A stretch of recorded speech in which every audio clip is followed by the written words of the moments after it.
Welcome to the Beer Can Cold podcast with your hosts Will Merritt and JG Van Gran, a podcast where the suction line is always beer can cold. Take it away, boys. Thanks, Dougie. What up? Hey, welcome back to the world headquarters of the Beer Can Cold Studios. One in Charlotte, one in Durham, Chapel Hill, wherever. It's all the same.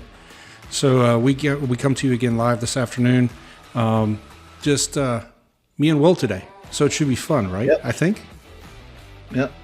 Should Keep be it simple. That's right. So Before we get started, I got a shout out to one of my guys. Nice. His koozie. Oh, Mr. Geertz, all right? So Well done. Gertz Plumbing and Heating up in New Hampton, Iowa. So cheers, Adam. Thank you for sending these. He's going to be, I guess, a future guest at some point. So That's that was awesome. the intent. But we're going to go ahead and take advantage of them. So cheers to Iowa. Cheers. So this, thanks for the warm layup, because there is something we need to address, Mr. Merritt. Yes. So apparently there's a lot of confusion out there, especially under our younger viewers, about our name selection. And even my wife, which has been pretty much part of this industry for as long as I've known her, said, "What is up with you and always everything beer?" And I was like, well, normally you would have a point, but this time out, there's actually a reason for it. So the Beer Can Cold podcast, the name was named this way by Will. He came up with the name, and I loved it instantly. I literally woke up one morning and we were thinking about it, and it's kind of hit me. And I said, let me search around, make sure no one's taking this. I was very shocked. And so where this comes from is, for years in our industry, especially with R22 refrigerant, some of the crusty old guys would walk up to a unit and grab the suction line. Now, for those who don't know what that is, there's two lines hooked up to your air conditioner. They're both copper. One's little, one's big.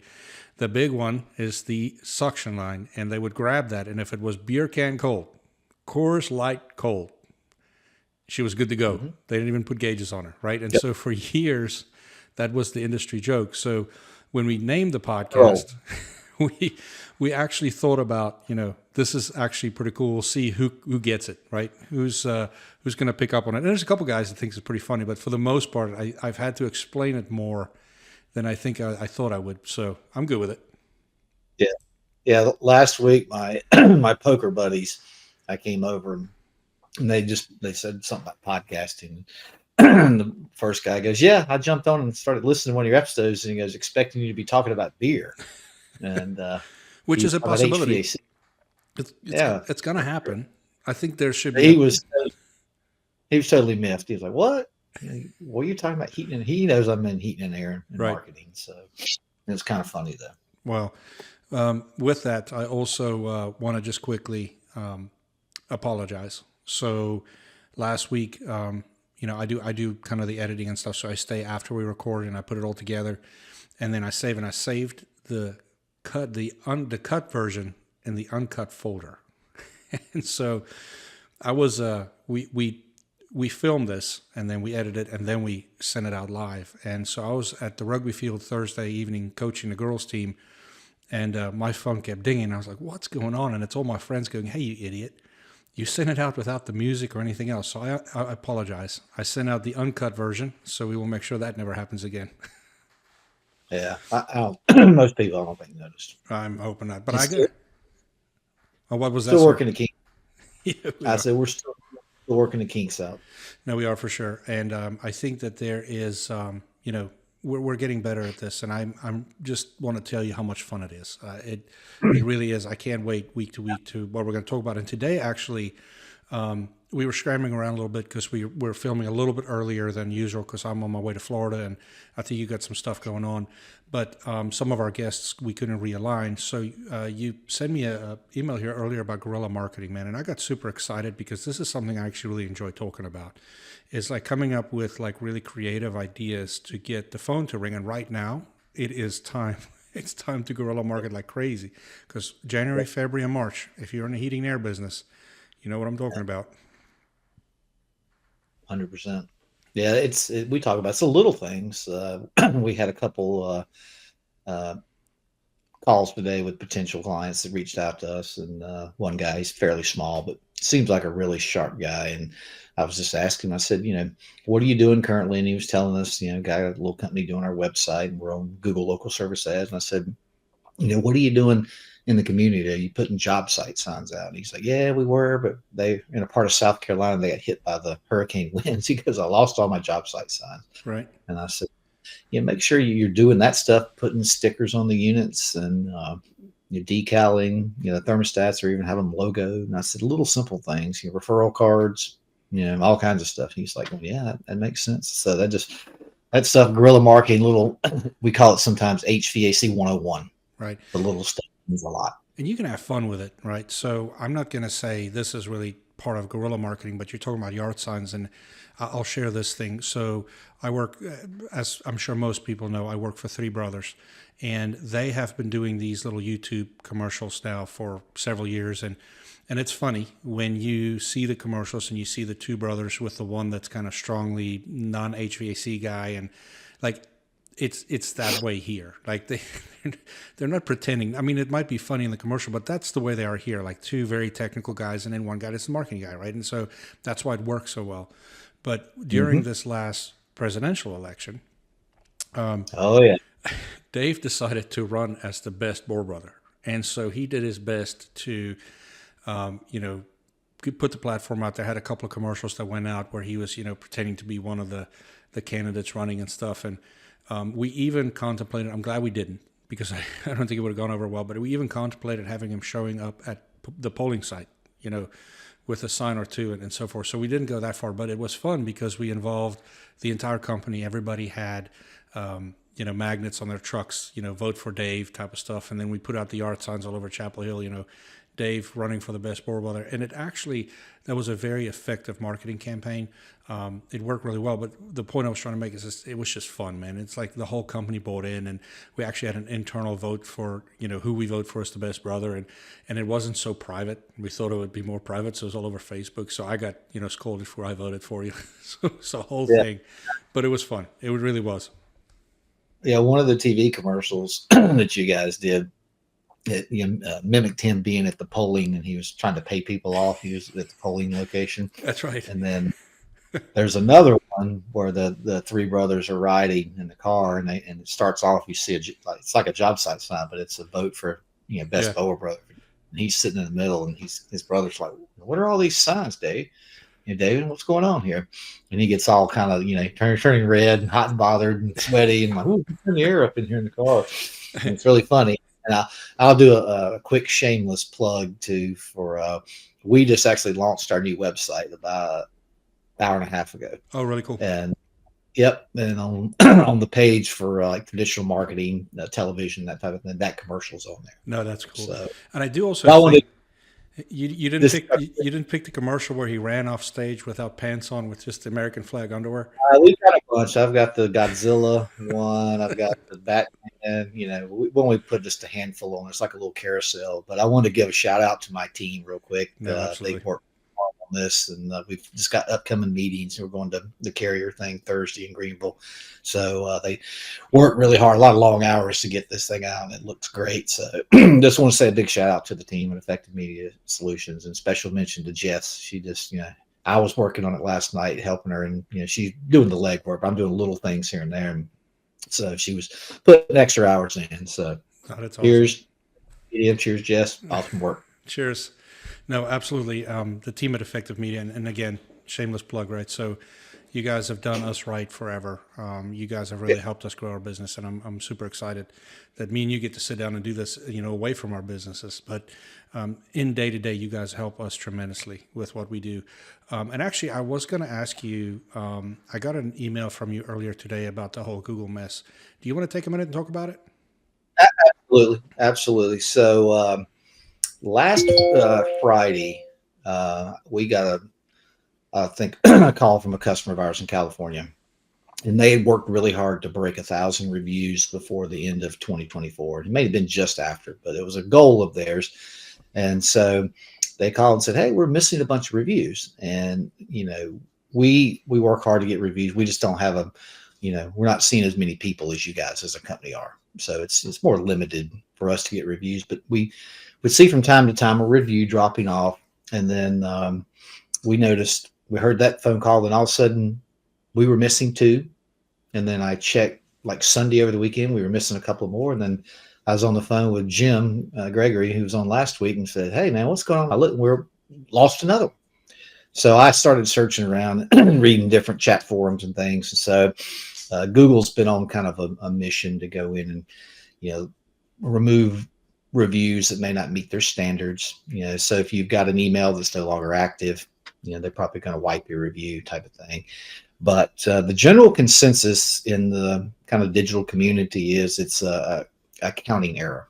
So I actually went into our Google business page, not like the one that shows the reviews right under your picture if you Google a company, but if you actually go into your Google business profile, you can read reviews, and it says one number, but the actual reviews are still there.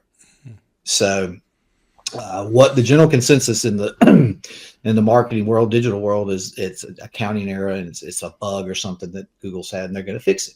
So just this afternoon, all our reviews came back. Okay, good. So I own it. So everybody out there, hold tight and don't panic, because JG, I looked at yours. You guys lost a bunch. Yeah. So it's hopefully just a temporary thing, but there's some ways to appeal to Google through their help and support through your Google business page. But general consensus is it should be fine, hopefully in a few days. Well, and see, the Google thing is important for us too, because we're moving into a new market, right? And so I knew when I heard this, I knew we were in good hands, so I never worried about it. But it's like, and can you talk a little bit about what they're doing with companies, with heating and air companies, like branching out with a second location, and how they're handling those Google review stuff? Yeah. Well, I'm glad we're going into this. This kind of wasn't what we're going to talk about, but it's very relevant. So we've got a number of clients that are looking to open, second and third locations. So idea being trying to show up on essentially the Google local maps pack.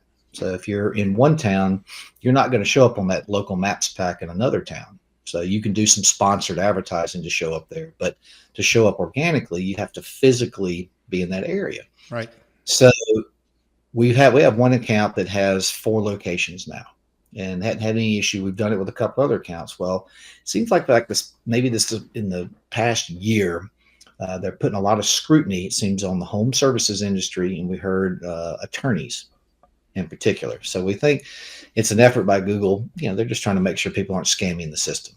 These are real locations. So if you're an HVAC, plumbing, electrical business out there, and you're looking to open a secondary location, just need to be very careful with it. So they oftentimes are going to might make you send in, a utility bill. They may make you film a video at the actual location, and they're probably going to pick up. Don't tell Dave that. Don't tell Dave that.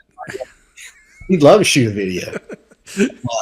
They're probably going to be pinging your phone to see you're actually there. Sure. But we've had this to where the customer needs to come out, like kind of film the thing. It's got to be, you got to be logged into your Google account. You got to be there, and almost like show the signage. They want to see signage, in front of the street, maybe just a signage on the door, but to go in to see it's an actual building in space. The days way back when people would get like a post office box type of thing. And that used to work. That no longer does. So we just say word of caution with it. We've got a couple of companies that have been fighting it for a few months now, and we're trying to get it kind of pushed through. But it's been kind of a painstaking task. So, right. So just to be clear, it's not saying that you can't open a second location and you're not going to get the Google reviews. It's saying that they're going to want to make sure you actually have brick and mortar, because I think because I think what has happened in the past is guys would jump into a market without actually having brick and mortar there, and it actually is hurting the guys that have brick and mortar there. So I think Google's defense, they're really trying to protect right. people.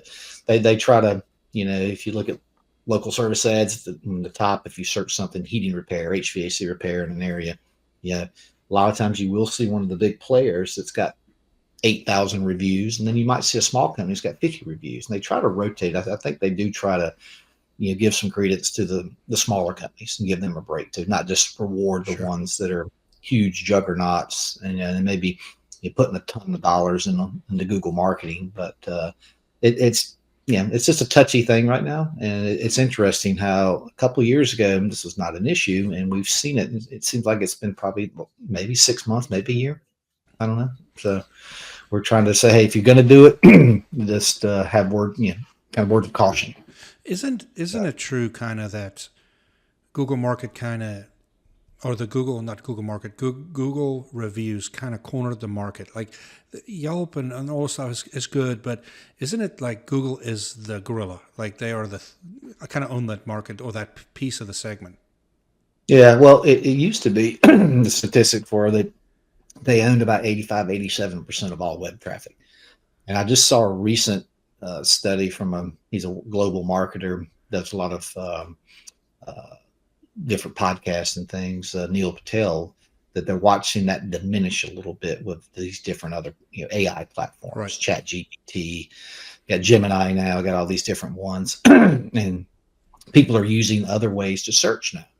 A lot of people use social media. I watched that. I think I even took a screenshot of it. Social media has climbed up. And I've had this talk with people, the younger generation versus you and I, I'm going to Google something, or maybe it's not Google, maybe I'm going to use Yahoo or Bing, but I'm going to do that to search something. Some of the younger people, they might go to Instagram and search TikTok.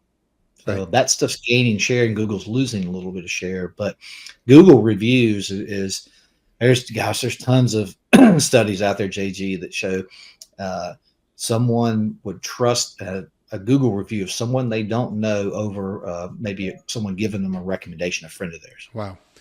And it's huge, and it's one of Google's biggest algorithms, especially for our industry. It's reviews. Well, just as a shameless plug there, make sure you follow us on the Tickety Talk, because we have a page too there. Yeah. We have them everywhere. If there is a social media, actually, we're not on Trump's thing yet. Maybe I need to go True Social. I'll get one there. Maybe we can. I'll have to look at that too. I've never looked at it.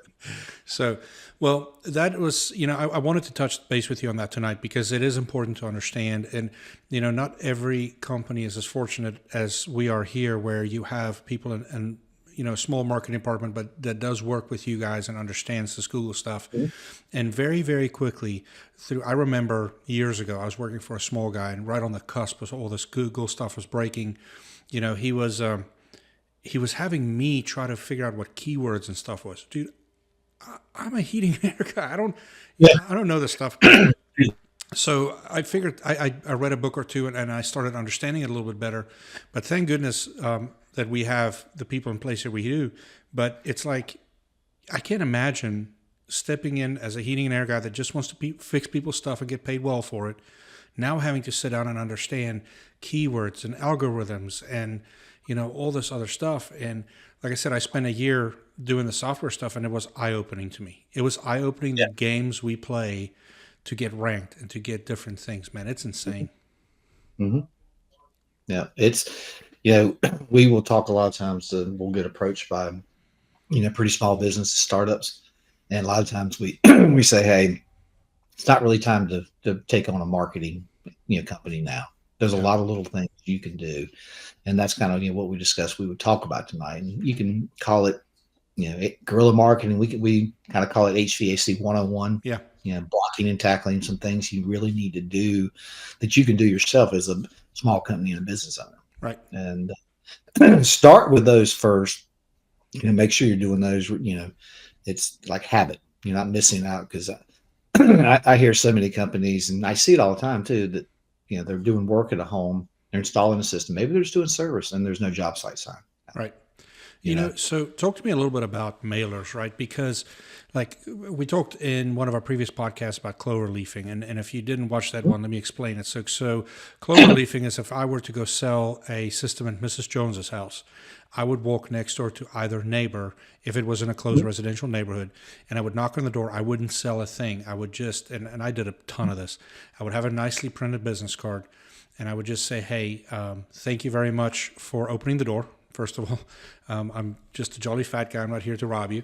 I am doing a system next door for Mrs. Jones. If my trucks block your driveway or you see anything that is a concern to you, here's my card. Or if you would like a free estimate on something that you would like to look, for us to look at, we're here in the neighborhood. We would like to do it. And then when we left there, I would normally call. I can't remember who we worked with at the time, but we would call and they would drop pamphlets in mailboxes in the half a mile radius, and we tracked it, and we would always get 2 to 3 more changeouts per neighborhood if we did that. Is that still a thing, or is it all digital now? It can still be done. Honestly, we have not done. We used to call it a reverse mail directory.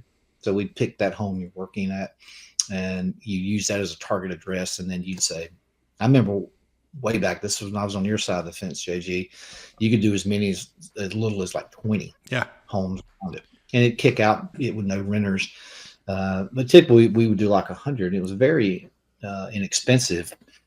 Honestly, we're working on a couple direct mail campaigns with some customers that are the bigger, zip code type things. But we do very little of it now. It can be done essentially with geofencing with ads. Yes. And I think those two can work well together. Honestly, the company we use for that sends out direct mail, I could ask them and see if they can do something that targeted. Maybe it would probably be. They usually have minimums these days. So honestly, I'm not 100% sure on that. But it's a good tactic because you're already driving some awareness by they see the trucks there, especially if you're in a neighborhood where the lots are pretty small. Quarter acre lots, and homeowners talk and they're like, hey, I saw you had a Bowl Brothers truck out there the other day. What's going on? Our upstairs furnace went out. Yeah. And they were talking, and all of a sudden that homeowner's like, yeah, they're great. And if it's a lot of new construction neighborhoods, the systems start to die at the same time. So it's a great way to market. So be very targeted with it. But that would definitely fall into what I'd call a guerrilla marketing tactic or HVAC 101 tactic. Do you think print is dead, Will? I don't know if it's dead. I think it has its places.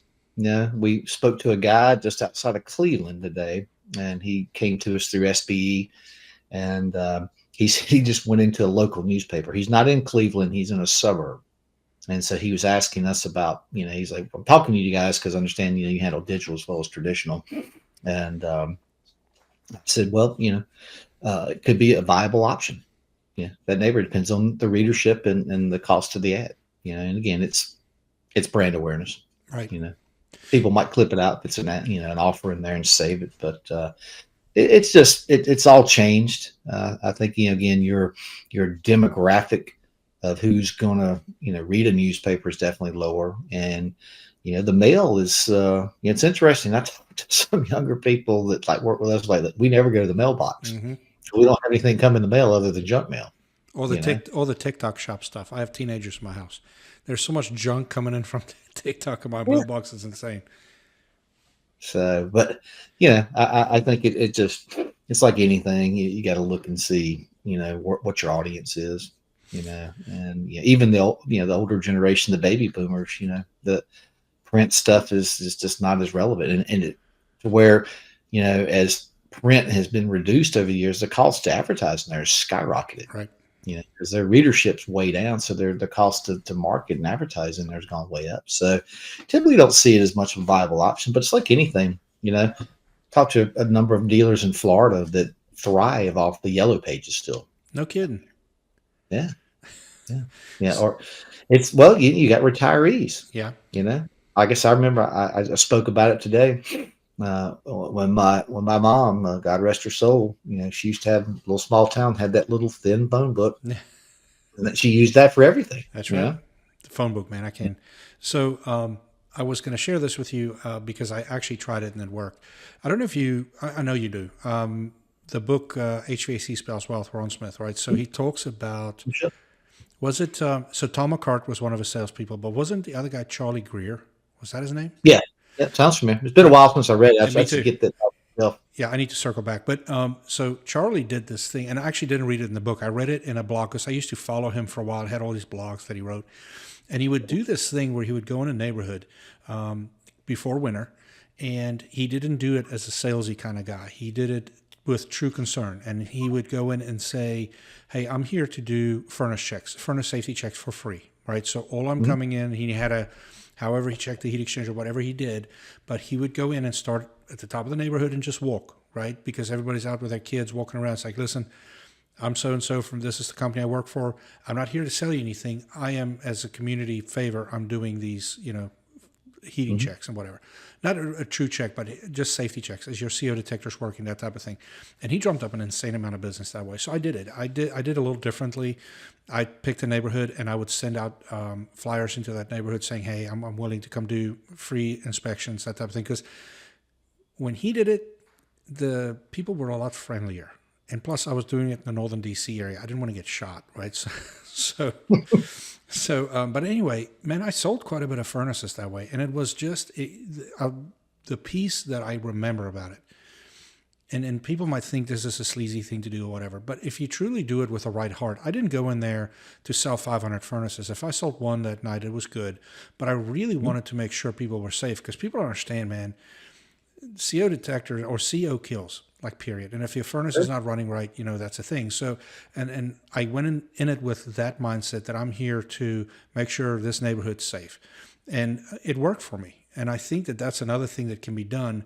I think where it gets kind of blurry sometimes is the whole line of being salesy versus actually truly delivering a service. The company didn't pay me to be out there, by the way. So it wasn't like I was charging people to go do tune-up checks or whatever. I did this on my own time because I was commissioned. I wasn't, there was no salary involved. So I think that was a good one. It worked really well. And getting involved in, I know you wrote BNI down, all these things. I wrote a lot of business out of BNI. BNI is great. BNI, if you don't know what it is Business Network International. You go to one meeting a week, normally in the morning or at lunchtime. You have to commit for a year. It's hard. It's hard on your schedule because you have to show up. And if you can't show up, you have to send somebody in your place. But you're the only heating and air guy in the group. So if somebody gets a lead, you're getting it. But you also have to give leads, right? So when you're in the house and you see somebody needs painting or whatever members are in your group, you support them. BNI is a good thing. It is. We tried to join a group here not too long ago, and unfortunately they already had a heating and air guy in. So I think Michelle, our marketing girl, is joining another one. But great, man. A lot of opportunity to just network. Yeah. Yeah, well, I know we've got kind of a list we're looking at here, and we touched on a couple of them. You said job site signs, but one of the biggest one is having well-lettered branded vehicles. Oh yeah, that stand out. Yeah, and it catches my eye when I see a good new one. Because I'm in the business, I'm looking, but just having something that really identifies who your company is. Have your colors, make sure it's the same look and feel everywhere. And it's a simple thing, but having a truck that stands out. I mean, it's the old saying, they're rolling billboards. Yes, they really are. Well, I don't think they'll mind me sharing this because I think it's public knowledge. But one of my previous customers, a guy that is, him and his wife are absolutely with their team, blowing their company to new proportions in HVAC, in my opinion. Just a standout company was Will and Shanna Blanton in Fayetteville. And they would do this thing when they would get a little slower, man. They would line up their entire fleet, wash them, and then take them. It was not an official parade, but all of Blanton's would drive through downtown. And they would do that little parade thing, and it was always good because everybody in town knew who they were, right? So it's one thing to see 52 trucks several different places in town. It's another thing to see that many trucks, all coming through downtown at the same time. So another little guerrilla tactic: if you have nicely lettered trucks, do your own little parade, man. Wash them up, drive them through town. It's worth it. I see. A lot of times, and I'm sure it's, sometimes techs are in between jobs and stuff, but I'll see them parked at, grocery stores, parked at the fast food place, and they're just, sitting there, and, you have it in a high traffic area. I know there's one particular company, I know they do it. It's a tactic. I'm sure it's like, if you have a little bit of time, in between calls for the tech, they get into a well trafficked area. Yeah. And that leads right in, like we were talking about job site signs, like I say, where my home is, we live in front of a school, and it's not right in front, but it's just down the street. And in the mornings and the afternoons, they're backed up and they're sitting. Right. Yeah. front of my home. I'm like going, you got a job site sign right there. They're going to see that thing. They're going to be staring at it. You know, Well, you may not talk really look at it. They're seeing it. what you talk about Yeah. schools, right? Get involved with a high school sports team. Put the name on the jersey, right? I know 100%. I'm a rugby coach, and I know that every year we're looking for, we have a program with, I think at one time we were running 250 kids through the program. That's 250 jerseys, it's 250 billboards. And then at the end of the year, a lot of people get to keep their jerseys, especially if they're seniors. So that's marketing that keeps going, right? Yeah. Keeps going on. But I do have a funny story about that. So one of my previous customers, he would give his guys hoodies and so forth. So I guess one of his employees quit and didn't hand in all the uniforms or whatever, and then ended up giving a bunch of stuff to the Goodwill some other way. So he gets a phone call. I'm not going to name drop, but he gets a phone call like a Thursday afternoon or something. I don't know what time, but sometimes during the week, get a phone call from, he's in North Carolina, get a phone call from a police officer in Pennsylvania. Said, sir, we need to ask you some questions. It's like, okay. How can I help you? It's like, well, there's these two guys hook a chain around an ATM, drug it off with a pickup truck. And we can clearly see one of them with a hoodie on that says your company's name on the back. Do you know anything about this? Man, he's scratching his head. He started asking some questions. Well, come to find out after a lot of digging, that hoodie made it to this Goodwill. The Goodwill some other way, it made it all the way to Pennsylvania. So the guy knocked off an ATM. So I was like, well, how do you feel about that? He goes, man, there's no bad publicity. Yeah. It's like, it's all good publicity. It's all good. So I thought that was pretty funny. Yeah. Well, again, we're trying to market to, any given time, there's only 2% that are looking for our services. Oh, yeah. So the more you just can have your image out there, and the better off it's going to help you when that time comes and they need your service, or need somebody's service. The more they've seen you, the better off you're going to be. Business cards, big one, huge one. People don't hand out business cards anymore. I know it's. I'm thinking about going, to the trade show. I've got some here in my little planner, and I keep some in my duffel bag thing. But it's kind of funny. You just they're going to Google you typically. Well, there's this. I did buy this for my team when I was at ECI because we had so many people coming through the booth. It's this thing called DOT, and you buy it and you stick it on the back of your phone, and then you go to the website, you activate it, and you load in all your information, your social media, your website, everything. And then anytime a customer would like your information, you just tap the top of their phone if their NFC chip is on, and it pulls all your information into their phone book, and all they have to do is save. Like, that is gold. That how hard it is to get into someone's phone book, and for it to be that easy. So we use DOT quite a bit, and that worked really well. But I'm still a fan of just handing out a solid white, whatever color business card, Sure. And actually talk about BNI. There's I don't know where it is now, but the guy that run the chapter here in North Carolina, his last name is Hand, and so every business card he has got a little hand cut out. I tell you, man, that stays with me. Anytime I think about business cards, I think about Steve's Hand's business card. Yeah. Well, I don't know if I have one close, but we had some done that are square versus like your rectangle standard business cards. Oh, I've yeah. got some of those. I like them just because they're different. They Yeah. kind of put a little EMS logo fit them perfect. So Yeah, no, they're very yeah, good. it's becoming a thing in the past. So I think it still has its relevance. So Now you're talking But- about social media here, and I think this is a good one to talk about because we're working through that right now with our little podcast. Right, we're actively trying to get people to follow us and stuff. So tell us a little bit about how to get social media more active. How do you get traction on that?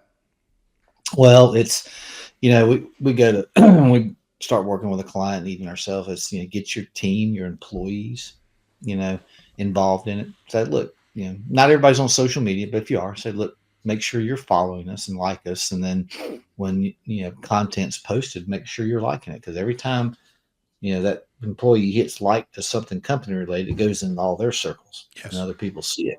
And just organically, getting people to follow you. A lot of times, it's a simple thing. It's like asking for a review. Yeah. When you go, hey, would you do me a favor and like and follow us?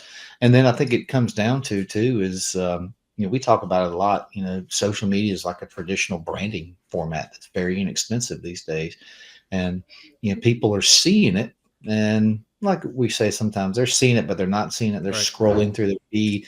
So you need something kind of to catch their attention from time to time. And we do some offers and stuff, but we promote, it's more lifestyle and culture really, which I think we bring up culture every week, Yes, which we do. that's important. But, to show and convey culture to the community. And we say it has a twofold um, weight to it, because you can show culture to your potential customer as well as potential employees. You know, so I think it's a lot of legwork on social media. We do some things, where we can invite people that can grow the following, but it's a lot of legwork. It's a collaboration Yeah. between a marketing outfit. A lot of that is done by the company in house. Right. Someone taking the time to go out and like and comment on other people's stuff. You like their stuff. It's kind of that, it's the social media kind of rapport back and forth. Hey, I'm going to like your stuff. I'll comment on it. And then they reciprocate and come back. Yeah. Yeah, no, I agree. And I was going to ask you, you said reviews, and it just kind of made the light bulb go off, not the one behind me, but the one above my head. Can you elaborate a little bit about, if I'm a company owner, how do I ask for reviews? So I know, so let me set it up this way. I know that when I was in sales for other companies, I would have a leave behind sheet with everywhere where a customer could go and review us. How do you guys do that? Mm-hmm. Is there a digital way to do it now? It's still, kind of the process of you guys asking for it, but there's multiple companies out there. We partner with one called Bird Eye, and they have a great piece of software and they use, and typically the way it works is when you close your ticket in your CRM, your service software, JG, it can generate both an email and a text asking for a review. That's awesome. And you can do it to multiple platforms. Google's typically the one we're looking for first, typically Facebook after that. And then maybe we might go to Yelp, some other outfits after that. But those are your main two, Google and Facebook.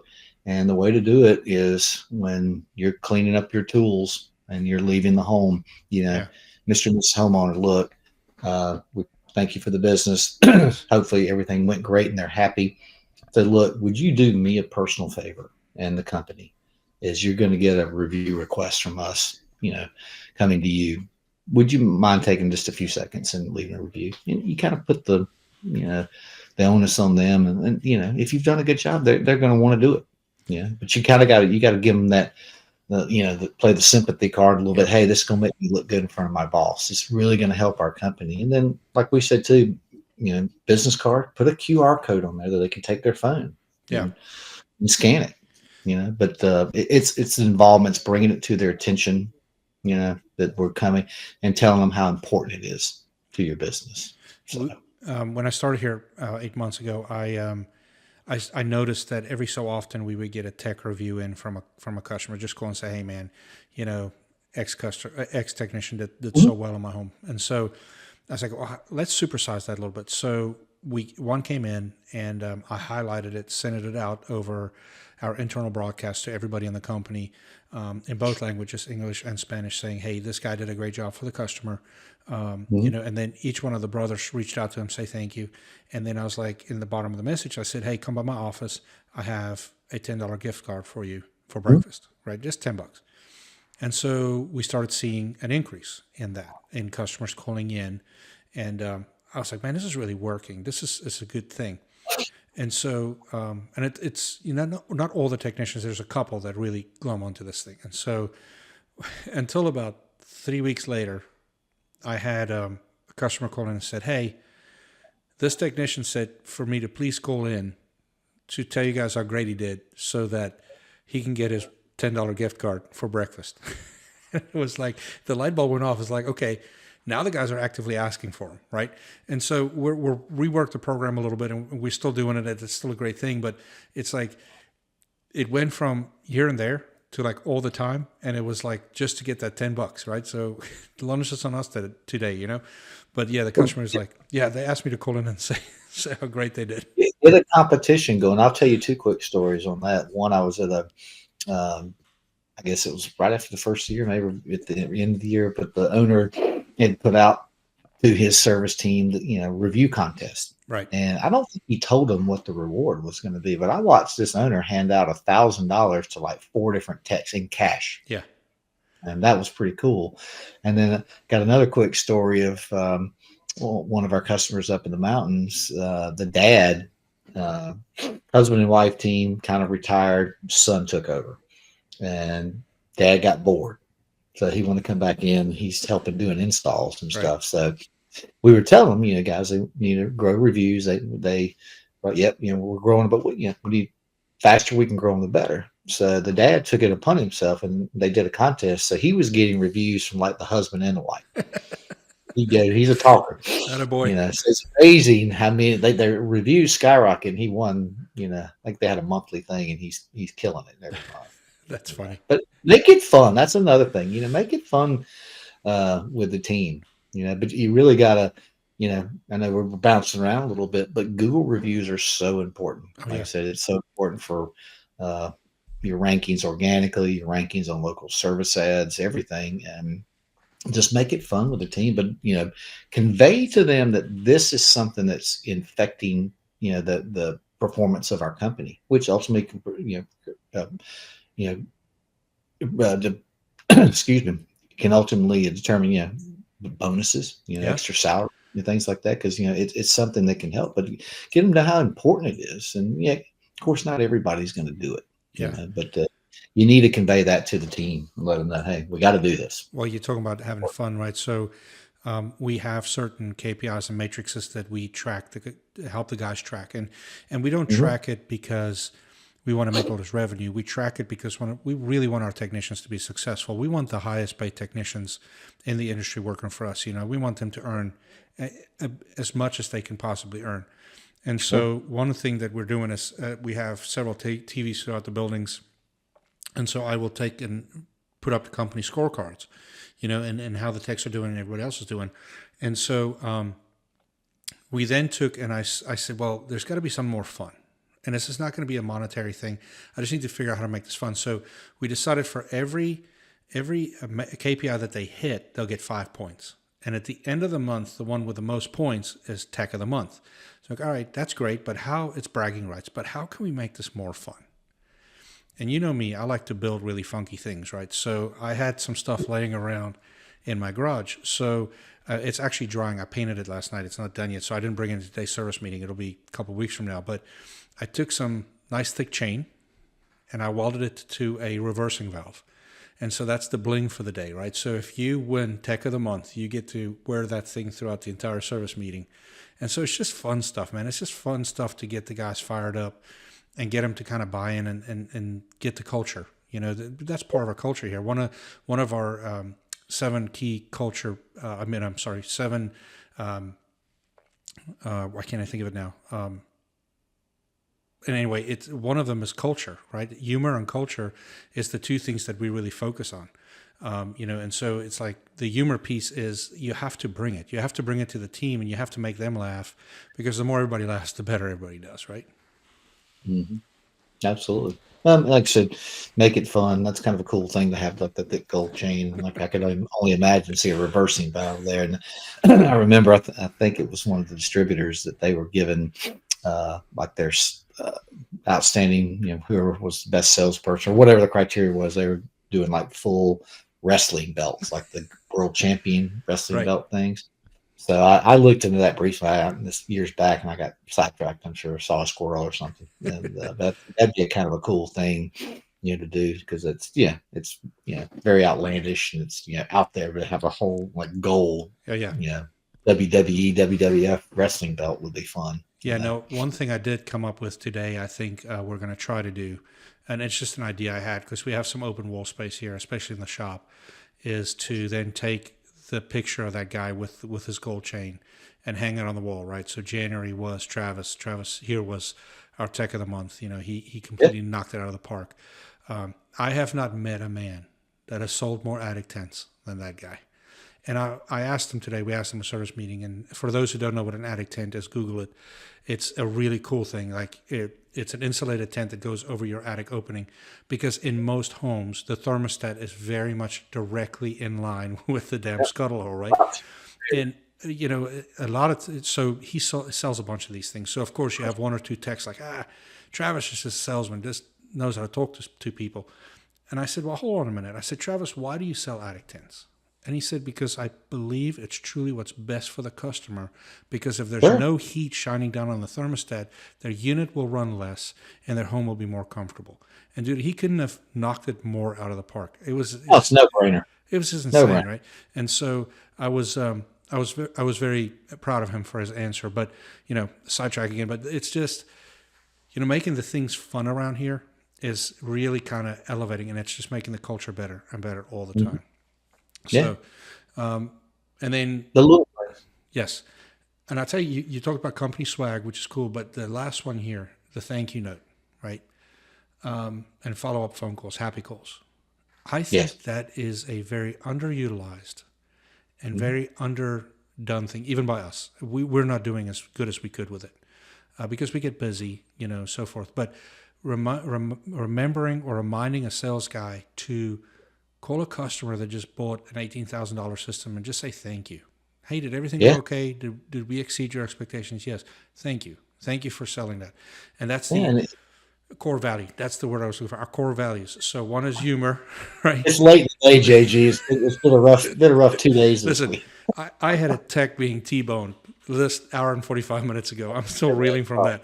But that's it. It's one of our core values is being thankful, and humor, and that being thankful will lead to abundance if you're truly thankful, right? And so I preach to my sales guys, I preach to my people doing my happy calls, just call and say thank you. Hey, we know it was a sucky thing for us to replace your compressor, but thank you for choosing us, and we're so happy that we could help you, Yeah.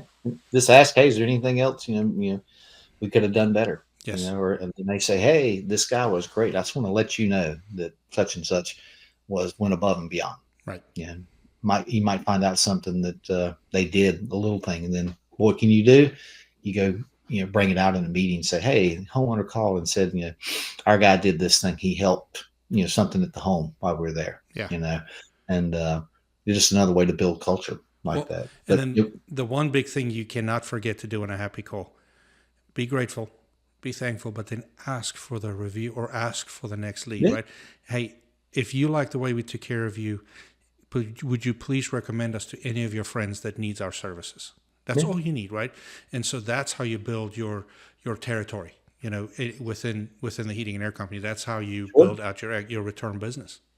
Yeah, and we talked about the follow-up calls. We've got thank you notes. Yes. And boy, that's a lost art. I mean, I just think of the truly baby boomer and older generation. Yeah, if you've got a client that's a grandmother, grandfather, like my mom. I mean, that's she used to get on me like, you need to write thank you notes for things. It's just I'm old. I'm almost 55, but it's a lost art. Spring chicken, 55. Yeah, but, you think to the right age person, getting a thank you note means a lot. I agree. Handwritten, a phone call as well. But just again, back to it's what the little things. HVAC 101, Guerrilla Marketing. It's that little stuff. You may not see the immediate return on that, but that's again, somebody's going to think about that, and then this person's talking to a neighbor or talking to a family member, and like, hey, you just got your system replaced, didn't you, or whatever? How was that company? Oh, the company was great. Yes. Yeah. That young man sent me a thank you note. That's right. And so you'd be amazed how that little stuff can make a huge impact. No, it doesn't. And it starts to multiply. I agree with you. Now, when we talked about swag, look, I was calling out Adam Gert's company earlier. Little stuff like that. I know another customer, they give a little gift package. It's got, I think, a water bottle in it and some other company swag. We do the crazy hot sauce stuff for us, yes, which is different because we're a marketing company, but little things, just something different, out of the box, hats, people love hats, the insulated mugs, maybe something they can use. I'll tell you, and I just thought about this one, because when we had our upstairs system replaced last spring, they gave us a magnetic notepad, like a grocery list pad. And then I don't even know if I got it, but my wife got it. Also, I noticed we have like a little board with a chalkboard. It's got a magnetic thing on it. And there was it sitting. And she was using it as a grocery list. Oh, yeah. Yeah. And, along that line, you get in with a realtor and you can be the guy that, hey, we will do and price it so it makes sense, right? We can be your guy for $129 check. We'll either check up on your system. We will either represent the seller or the buyer. We don't care, and go in and just put your stickers and your magnets everywhere because it's new homeowners coming in. They don't know the area, all this other stuff. So we used to do a lot of that stuff too. And, I'm looking on our list too, getting on a Facebook neighborhood group. Yes. Or the next door thing, because we've experimented some with that, and next door, for example, has a paid portion. We haven't seen a whole lot of traction with that, but boy, you get on a next door group, and I've got WhatsApp on here because my golfing buddies, they have a WhatsApp thing, but the neighborhood, a bunch of them, I don't live there, but in the neighborhood, they all, I see, on their chats with us, but then I've seen on the neighborhood Facebook page, hey, I just had such and such come out, and they gave me an estimate for $18,000, and they were astonished. And so they all start talking, and well, such and such came out the other week, and we just had our system replaced, and it was $12,000. Right. And it's funny how quickly, and they're like, well, did you like them? Oh yeah, they were great. And then boom, I guarantee you, if they get good service and they thought the price was affordable, they're getting phone calls. Yeah, no, I agree. That's how you also dominate a neighborhood. I agree. Well, buddy, we said we didn't know what to talk about today, and we just filled up 55 minutes. I know. So we better cut this thing short because Tuesday night. We normally do this on Wednesday. Tuesday night is trivia bingo. Oh, and it's just my son and I tonight. So he's all excited. He won one last week, so he's got a $15 gift certificate. So there you go. It starts at 7. Got an hour. We got plenty of time, but Well, I'm gonna sit down. And I'm going to edit this. Then I'm going to get in my truck and I'm going to drive home. I'm going to get in bed. And I'm going to get up in the morning and I'm going to drive to Florida. And I'm going to have a great time. My daughter she was picked to represent the USA South in a rugby tournament down there against USA West, which is out of California, Colorado. And then there's a team from Tennessee and a team from New York. So this is her third time playing in this tournament. I'm very excited. She's a senior now, so all kinds of cool stuff. I had a senior in college and a senior in high school and one already in heating and air. So I'm old. Like, I might not be 55, but I'm old. Well, here's another tangent. Talking rugby, I just happen to have some good friends, or a good buddy of mine. He's big into rugby, and his youngest son's playing now. His middle son played for, now it used to be Queens College, Queens University. Yep. He got recruited by Louisville, and he won the national championship in rugby last year. Yes, yeah, he did. He did. So I know that might be a cool guess. We do a rugby. I don't know much about rugby, but I'd be interested in learning. You sure you want to do that? You know me. That one is one of those we do in person because, like, I know a lot of kids out of Queens. Through our program, we send a lot of kids to Queens. We send a lot of kids to Belmont. My son's at Belmont. So, yeah, no, absolutely, man. We'll definitely do it. But, man, be safe. Be good. Yep. I will see you in 1 week. And I think the next time we record, we'll be in person because I'll be in Charlotte next week.